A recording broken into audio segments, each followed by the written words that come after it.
तुमच्या जीवनामध्ये अशा काही गोष्टी असतील ज्या तुम्हाला सोडवत नाही आहेत. इच्छा आहे पण सोडवत नाही आहेत. देव तुम्हाला मदत करायला तयार आहे. ज्याला ज्याला वाईट मार्ग सोडायची इच्छा आहे त्या प्रत्येकाला देव मदत करायला तयार असतो. तुम्ही काय करायला पाहिजे? तुमच्या वाईट सवयी निघून जाण्यासाठी देवासमोर रडायला पाहिजे, प्रार्थना करायला पाहिजे, शक्य झालं तर उपवास करा, कळकळून देवाकडे मागा की प्रभो मला या वाईट सवयीतून बाहेर काढ.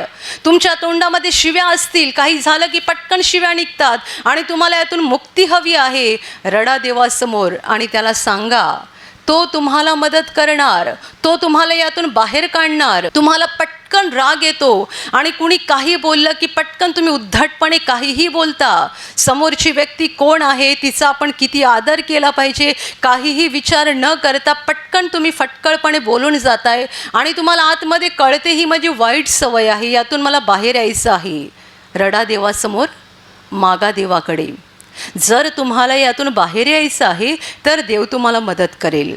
जर बाहेर यायचं नाही आहे तर मात्र देव जबरदस्ती करणार नाही. माझ्या प्रिय भावांनो आणि बहिणींनो, अंतकरण बदला, अंतकरण देवाकडे लावा, स्वतःला शुद्ध करा, स्वतःला नीतिमान करा. तुमच्या जीवनात जे काही वाईट आहे ते काढून टाकायला सुरुवात करा. ज्याप्रमाणे आपण तांदूळ निवडतो आणि तांदूळ निवडत असताना एक एक खडा काढून बाहेर टाकतो, त्याप्रमाणे स्वतःच्या जीवनाकडे बघा. दुसऱ्यांकडे नका बघू, स्वतःकडे बघा.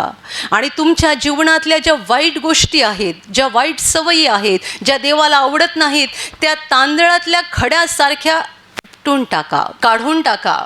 एक एक करून वाईट गोष्ट काढून टाका.